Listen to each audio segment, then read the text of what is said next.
Welcome to Baz Travels. After driving 14,826 kilometers through 24 states and Washington DC, I've seen rocket launches to the Grand Canyon and Hoover Dam. I've explored Route 66, ghost towns, deserts, snow, and beaches on both coasts.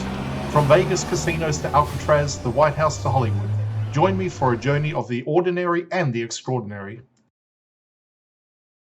Loading destination. Simulation starting in 3, 2, 1.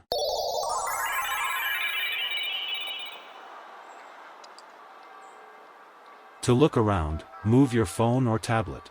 Click and drag if on a computer or move your head if using a VR headset. Please like and subscribe.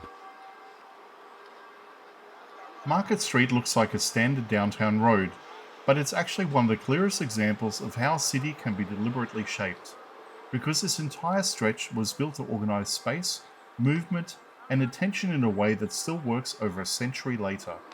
This isn't random growth. Streets like this were widened and structured during a period when cities were trying to prove they were modern, powerful, and capable of handling scale. And the way they did that wasn't just building higher. It was by creating strong lines through the city that connected everything together. Market Street is one of those lines. The width immediately gives it away, because most downtown streets are constrained by whatever space was available at the time.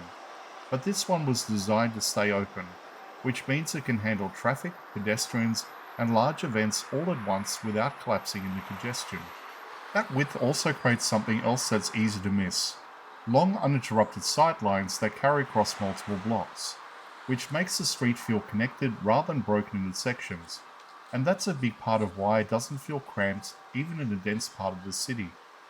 This idea ties back to planning movements in the early 1900s, particularly the push towards public design that focuses on order, symmetry, and visibility, where cities borrowed ideas from places like Paris and applied them in more practical American context.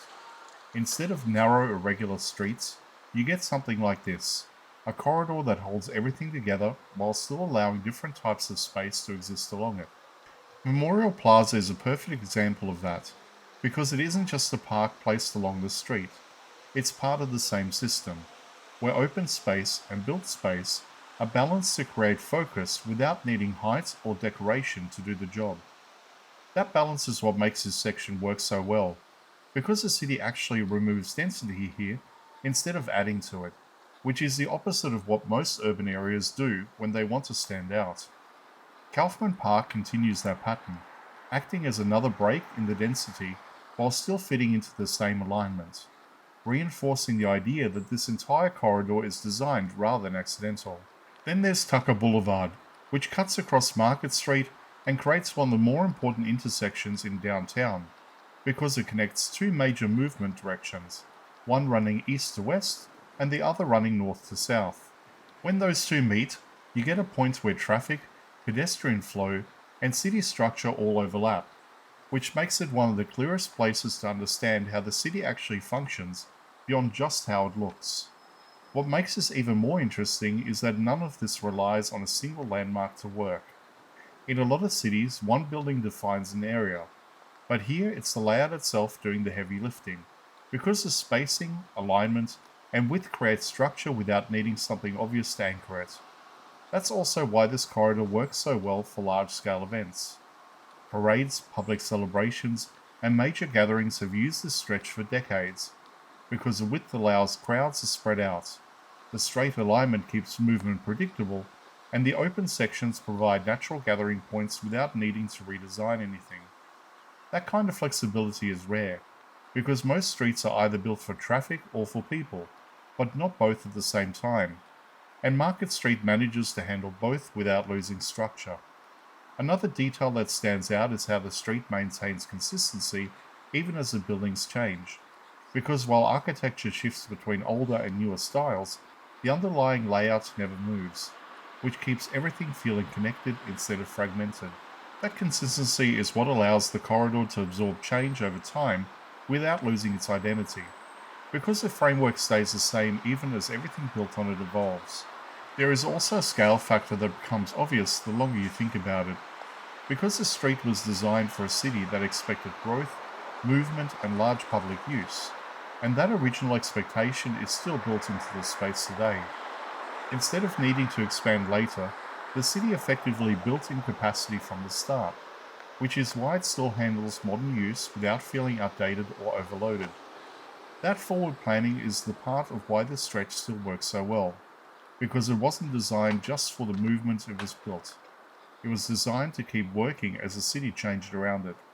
And that's really what Market Street represents. Not just a road, but a piece of infrastructure that quietly controls how different parts of the city connect, how people move, and how large spaces function together, all without needing to draw attention to itself.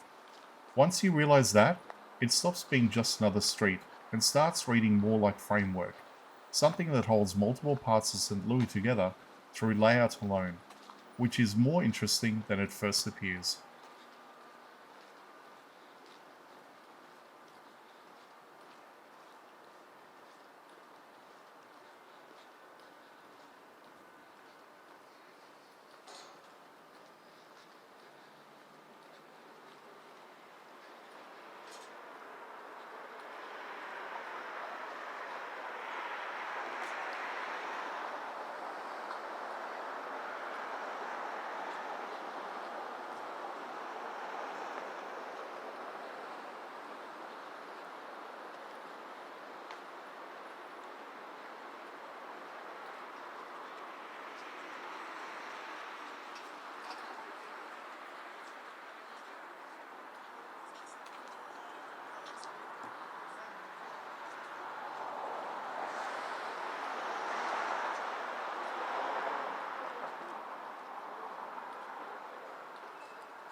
Simulation terminated.